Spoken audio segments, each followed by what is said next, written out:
Testing, 1, 2, 1, 2, 3, testing, testing, testing.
Thank you all for coming here on this somber day, this somber time of year for these families.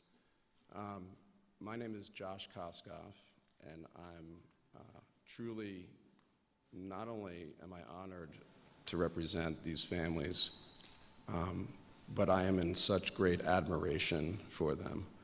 And luckily, I also have the world's greatest co-counsel with me, and that is Aaron Rogiers. Aaron works at the Guerra firm in San Antonio, and I work at the Koskoff firm in Connecticut. No relation, but it's we're proud to be here.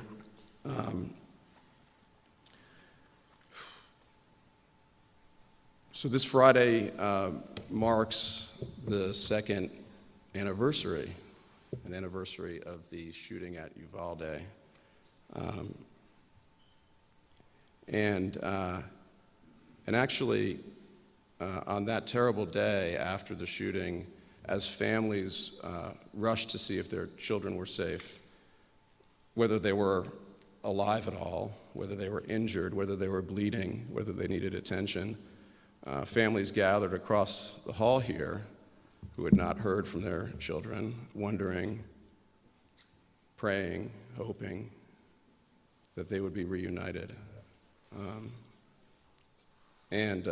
these families standing here, they were the last families standing nearly 2 years ago, and that's why they're standing again here. And consider the bravery of even coming to this place. Mass shootings are a very destructive thing. They destroy families, They destroy communities. They divide communities. They pit people against each other. But there's one thing that mass shootings create. Mass shootings create anniversaries. Mass shootings create anniversaries that are in themselves destructive. April 20th is an anniversary for parents and loved ones of the Columbine shooting. April 16th for the Virginia Tech shooting. July 20th, there's a new anniversary, the Aurora shooting. 12/14/12, an anniversary I know very well, happened in my home state of Connecticut, the Sandy Hook shooting, a new anniversary. June 12th, Pulse, and the families and friends of those people who died. October 1st, all those people killed in the Vegas shooting and injured who have to remember every year an anniversary they never wanted to celebrate. Santa Fe, May 18th, El Paso, August 3rd, Buffalo, May 14th, Highland Park, July 4th, Colorado Springs, November 19th, Uvalde, May 24th.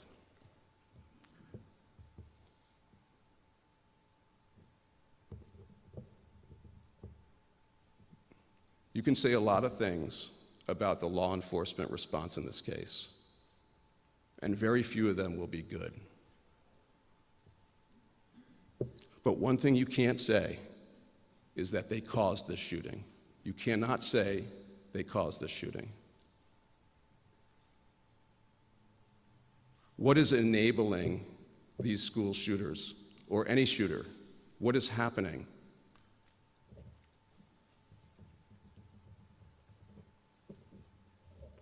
These were the last lines of defense for these children, but they were failed long before the shooting. They're failed. We're failing children.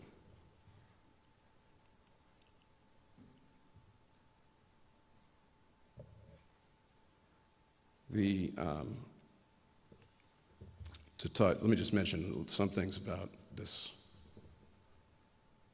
the law enforcement response. It was massive, and it was fairly quick. Within minutes, there were upwards of 100 cops there, or cops, law enforcement officers of many different stripes. The city of Uvalde was there. The county was there. The Department of Homeland Security was there. The Border Patrol was there. The state of Texas was there. DPS was there. Marshals were there. DEA agents were there. Literally, if you can name an agency with a law enforcement, they were there. And at the end of the day,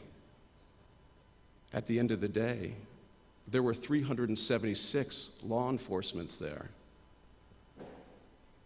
And what was this battle that they were fighting in this elementary school? It must have been a massive adversary of great numbers and great strength. But it wasn't. It was a kid, it was an adolescent. An adolescent who was a small, growing adolescent. If he weighed 140 pounds soaking wet, I'd be surprised. 376 at the end of the day to 1. 376 to 1. On paper, it should have been no contest. So what happened? But for 77 minutes, how did this kid hold back 376 heavily armed, trained law enforcement agents. Maybe it just turns out that if a kid has a military weapon, the AR-15, and get access to it easily, maybe it's just not that simple to stop a kid like that. Of course, they didn't give themselves a chance, these 376 officers. And by the way, let's be clear. Of the 376 officers, not all of them failed to do their job, okay? And there was a collective failure here.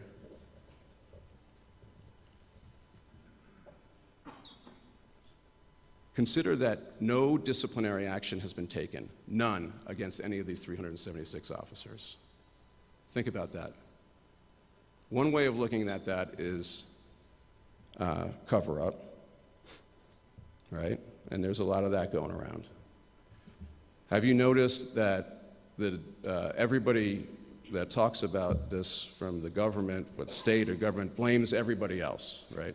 The federal government came in here and they did a extensive investigation, but did they discipline any of their officers? Did they fire any of their officers? They laid blame at the feet of local law enforcement, and let's face it, there's plenty of blame to go around. The state of Texas, what have they done? A lot of talk, a lot of blame. What has the state of Texas done other than prevent these families from getting the information that they so deserve? And in terms of the state of Texas, isn't it something that you could demand for school safety drills and provide almost no financial or other resources to local agencies like Uvalde?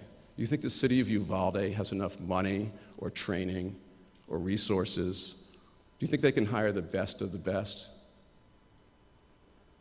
As far as the state of Texas is concerned, it sounds like their position is, you're on your own. You're on your own. It's not like the city had nothing set up to deal with a mass shooting at a school. School shootings are so foreseeable in this country, aren't they? They had drills, they had officers who had some training, they had equipment, they just didn't have enough. The burden of protecting children in schools in this country for towns like Uvalde is overwhelming, and it's an impossible burden to meet, even in the best of circumstances. That's how grave this threat is. So how can the state provide such little help and at the same time open the gun barracks to kids like 18-year-old kids and allow them to get AR-15s at the same time? If you want it, that's fine. That's a decision that every state has to make. And at the same time, where's the burden? Where's the burden lying? I mean, you know what? This has done terrible things to this community, in addition to these families. So until that real root cause of what's going on is addressed, until the corporate enablers are dealt with, who enable this culture and this epidemic, and until those making money off of this start to clean up their act, the best we're going to ever do is a perfectly performed law enforcement response,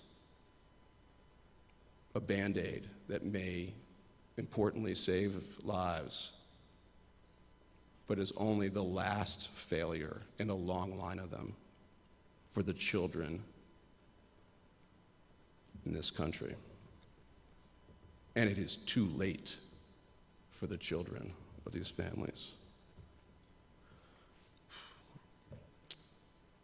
What do you do in the aftermath of something like this? There's no playbook for that. There's no playbook for the emotions. There's no playbook for the strain. There's no playbook for how a community deals. And that's why I think, and these families know, there have been some massive, massive problems trying to reconcile and reckon with what happened almost 2 years ago. People are in a state of shock. And the town has, with its threadbare budget, has to deal with it. And they have not dealt with it well. The city has not dealt with this well. No, in terms of the accountability, no discipline of any police officers, no demotions, no nothing. Only an absolution. Basically, the city has said, and not alone in saying this, our officers did nothing wrong. If their officers did nothing wrong, and the rest of the 376 officers did nothing wrong, then what does that say about the threat? 376 officers doing their job and unable to protect these children for 77 minutes. Maybe it just turns out that when you have good guys with guns, it's not that easy to take out a kid with an AR-15. But, I mean, because they all did their jobs. So what does that tell you about the attitude of state and federal governments and local governments? You're really on your own.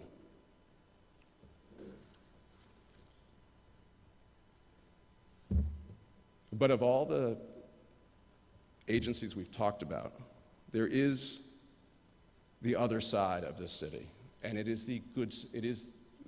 city is a good city. I never heard of Uvalde, being from Connecticut, just like you guys never heard of Sandy Hook until the shooting. And that's, of course, mass shootings put cities and townships on the map for the rest of the country that they've never heard of. This is a great place. I can see community here, and I've seen people shake hands and say hi. Up near New York, people don't do that. They greet you in another way. But this is really a genuinely good community. And I guess it's called a city, but to me it looks like a small town. And it's been, in a way, a tale of two cities in terms of their response. If you wrapped up the part of their response, I'm talking about not the law enforcement response, I'm talking about what the city has done to hold those accountable. If you wrap that part up, yeah, it couldn't have been handled in a worse way. No transparency, no clarity, no action. And it's difficult in this city, I hear, because it's so small, to run into people in the street, police officers, who must be living with, let's be honest, these officers, many of these officers, if not all, must be living with tremendous guilt and anxiety and trauma. But I've heard it's difficult in a community like this. So that's on the one side. But let's talk about the other side, what this city has done. This city has done something, I would say, that was actually kind of remarkable in the modern era of defensiveness. They approached us, the community of Uvalde approached these families. They said, what can we do? What can we do? We don't have money. We don't have much money. We don't have money of our own. We have a light budget. We can't take care of all your needs. We can't take care of the surgeries he may need. We can't take care of the trauma, of the therapy. We can't do that. We just don't have enough money. But what else can we do? They said, we have some insurance money. You can have all the insurance money. But we don't have a lot of that either. And of course, the last thing these families would ever want to do to their community that they either grew up in and have stayed in and were born here, or they moved here because of the community, the last thing they would want to do was to inflict any financial hardship on their friends and neighbors in this community. Their friends and neighbors didn't let them down.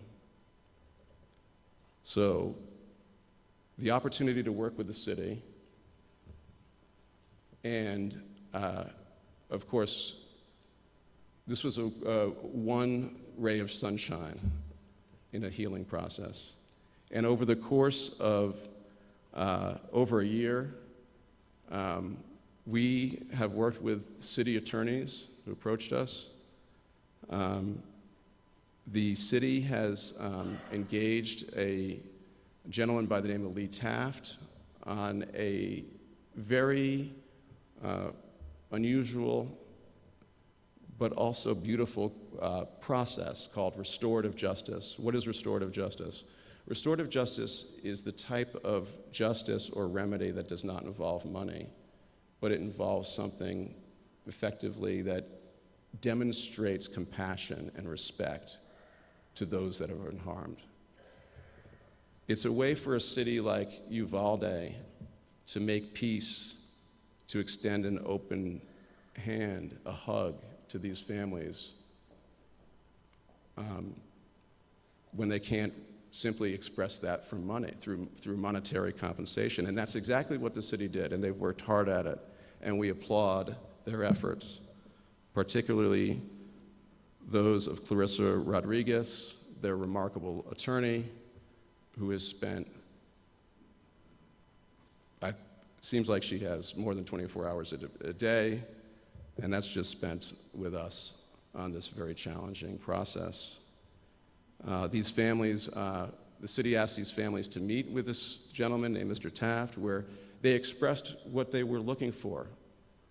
What would make them feel good? What would make them feel heard and listened to? What would make them feel that their losses were in some way recognized in a valuable way? Valuable not in terms of dollars and cents, but in terms of gestures or efforts. That's restorative justice. And I'd also like to, by the way, commend Bo Joseph, who was also involved in this process from the TML, who was very gracious.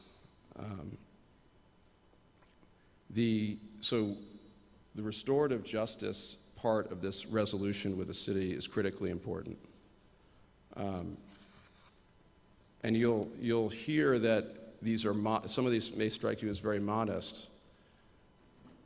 And I want to say it's the thought that counts, but there was so much effort that went into this. So first of all, the families do not want to have what happened to them have happened to any other member of this community, or any community in the state of Texas, or any community in the country, as much as they can do anything about it.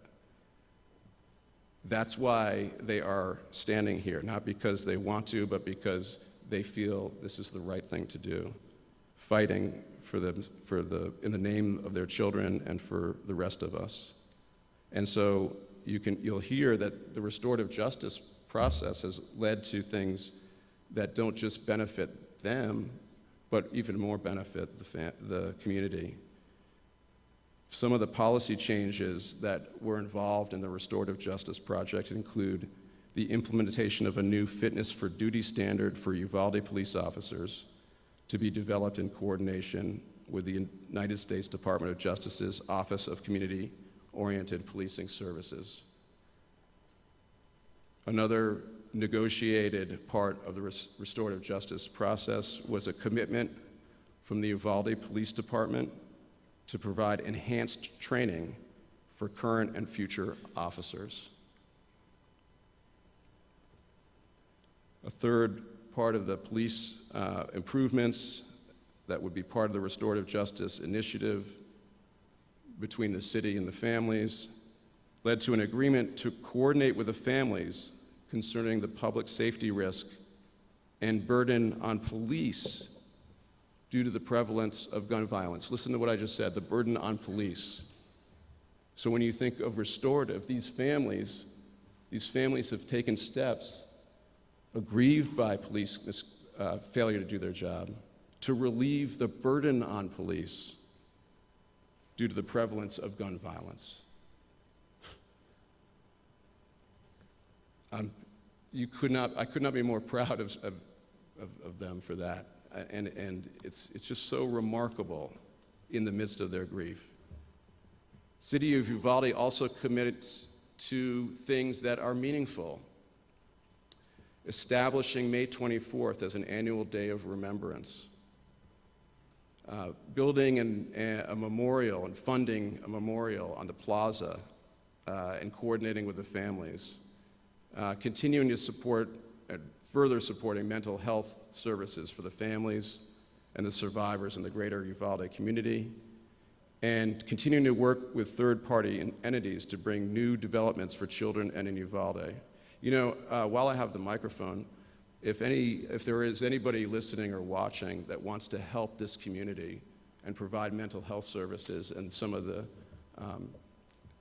massive amount of resources that these families in this community needs, just Google me. And also, if there's a architect or who are the people who make structure? The people who build statues. What do you call those people? Sculptors? I don't know. Who would build a memorial? An architect, or? I want one of those people too. Is that right? Well, I think it should. Don't you think this should be like an audition? They should have to supply their schematics. Somebody should want to build a memorial here in Uvalde for these people. We'll take any applicants who wants to do that pro bono, because again, there's not enough money in this city. That even trying to honor mass shooting families and those affected by that in a city like Uvalde, and let's face it, most cities and townships in America, you can't do that effectively because there's not enough money.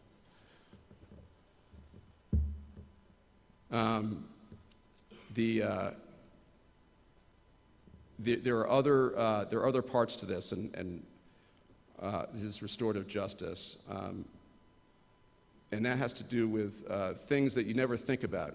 You know, when you have kids and you watch your kids grow up, and one thing you never ever could possibly think about is that one day you might have to tender to their grave sites, right? You would never imagine that would be some part of being a parent, of tendering to their grave sites.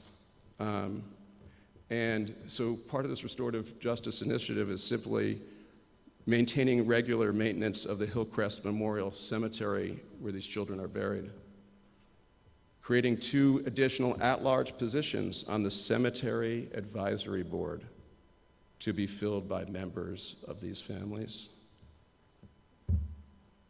reimbursing the families for the cost of repairing ornamentation at the victims' grave sites, which the families had previously paid for themselves from donated gravesite funds which the city holds. So there was such a tremendous outpouring from the greater community, from members, citizens of the state of Texas, and from citizens and all over the country.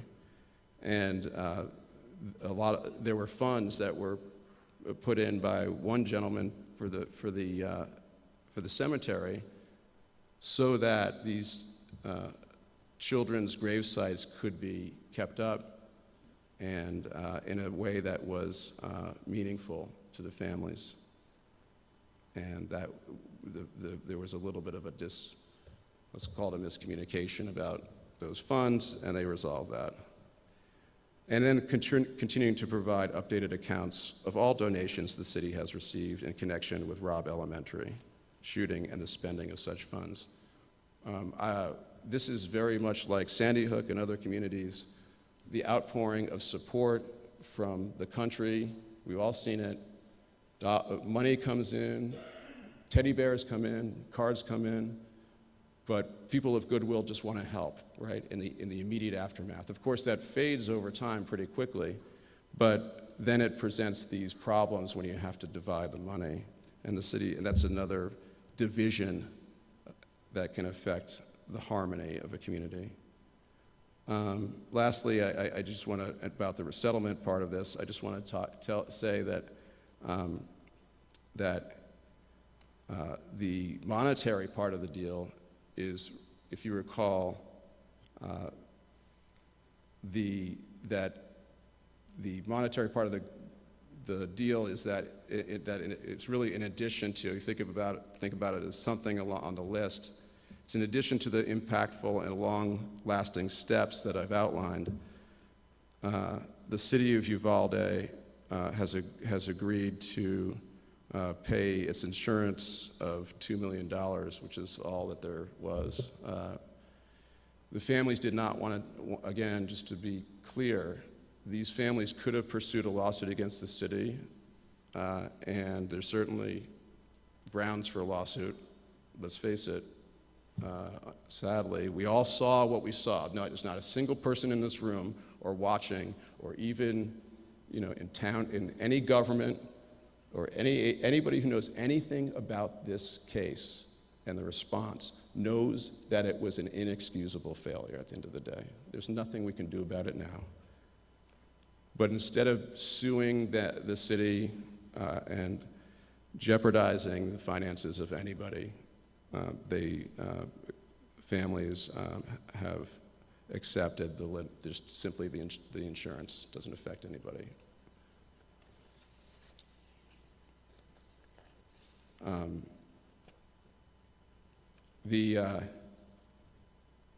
This is on the settlement end of things, and I should just mention that obviously a case this complicated with so many parts to it, we've been talking a lot about the after part, effectively.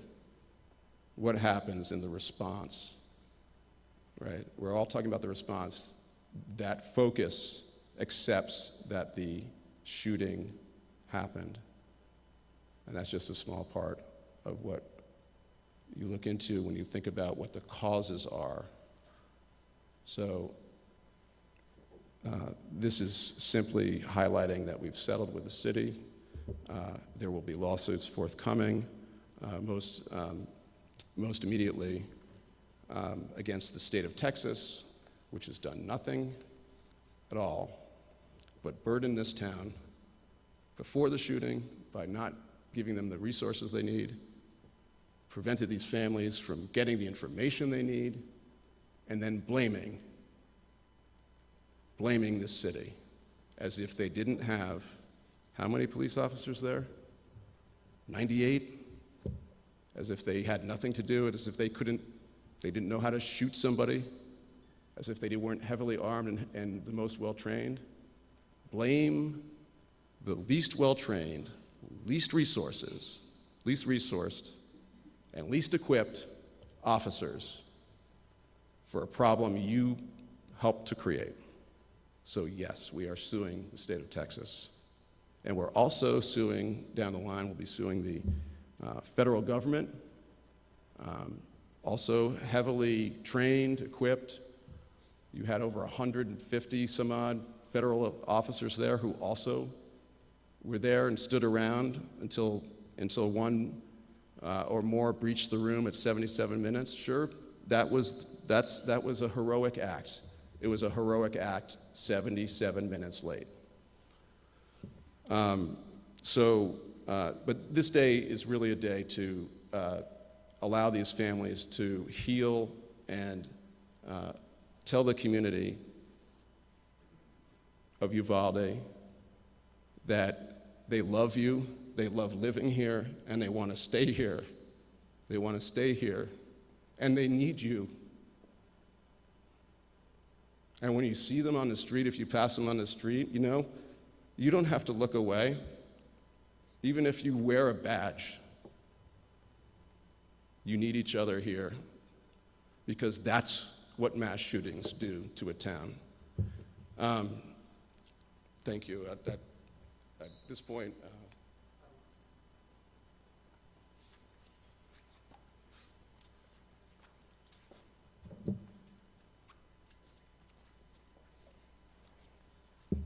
Hello, my name is Javier Cáceres, father of Jackie Cáceres. On the way over here, I saw the sticker, which I see everywhere, is Uvalde Strong. If that was the case, this room should be filled and then some, showing their support. It's been an unbearable 2 years. We all know who took our children's lives, but there was an obvious systemic failure out there on May 24th. The whole world saw that. No amount of money is worth our lives of our children. Justice and accountability has always been my main concern. We've been let down so many times. The time has come to do the right thing. Thank you.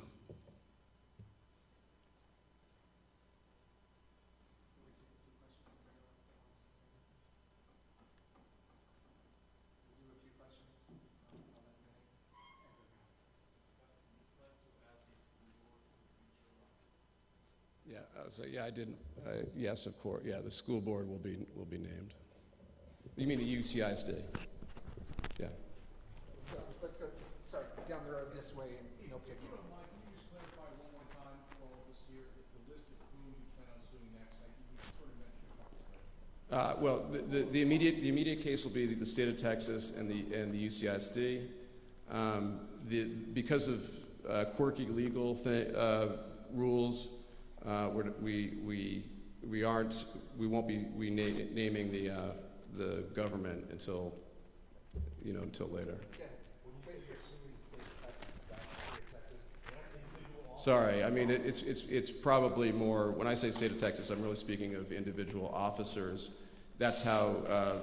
Did you go to law school? That's a pretty good question. That's how it's done. So it's correct. I shouldn't be saying the individuals. The state's lawyers have already, there have been lawsuits naming Texas DPS and the Rangers, and the state has responded, the Attorney General has responded saying, calling it a frivolous lawsuit. There you go. Have you guys had any talks with the state at all before? No.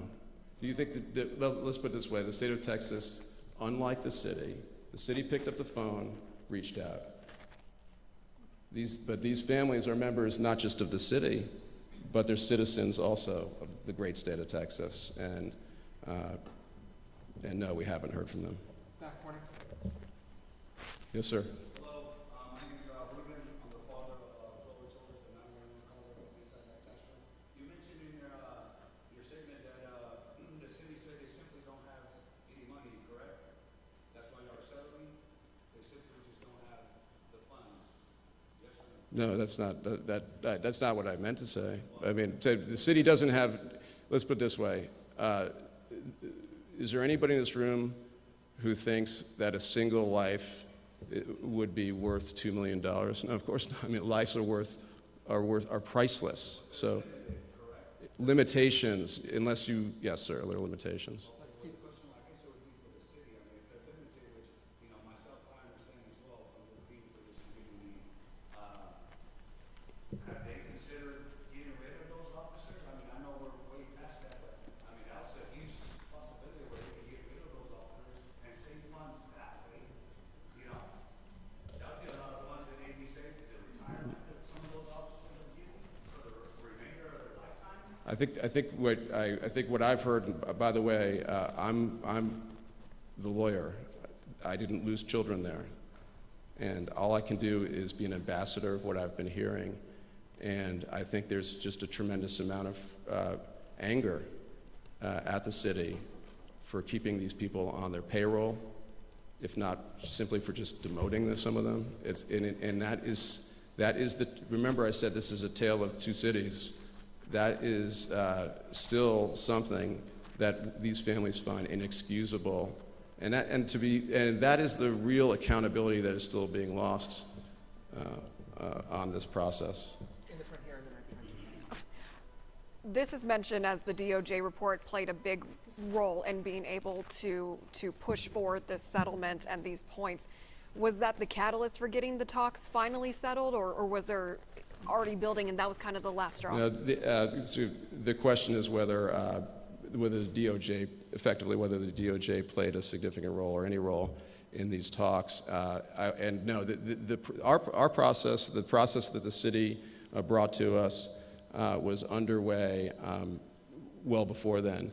In fact, and the DOJ report, although one could criticize, like me, the fact that they spent 500 and some odd pages and really came up with just a list of things that a city could do better to respond, and not a single page on why the shooting happened in the first place. It did help to understand the process better. They spent millions of dollars on that investigation. Another burden of a shooting, the costs to law enforcement after the case and the government and state and local government. So it was helpful in helping us have a better understanding. And the families really appreciated the way in which that was shared with them. It was very transparent.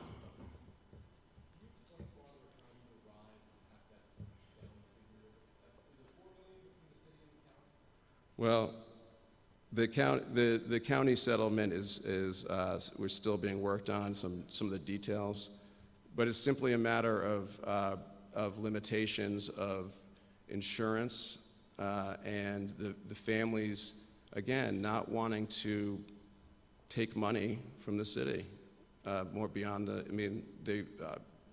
it's plain and simple. These families are sort of remarkable despite all their losses, in their willingness to accept that and make peace on the lawsuit end of things with the city.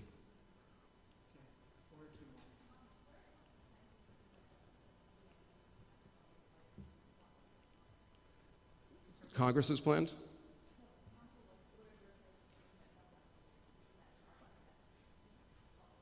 No, not PLACA. Are you talking about qualified immunity? Which there's a lot of immunities. So I think you're talking about the immunity that protects governments from being sued from conduct by law enforcement, the qualified immunity, because there's also immunities that try to protect gun companies and other immunities, but qualified immunity it's just a detail that is going to be fought out in court, and we feel strongly we can beat it. Qualified immunity is an exceptionally strong immunity. So in other words, law enforcement is protected even from some very bad misconduct at times. But we think that this situation where kids, after all, are required to lock down in their classrooms. Their freedom is constrained. So in this situation, we feel like qualified immunity is not applicable. Last question over here. Okay.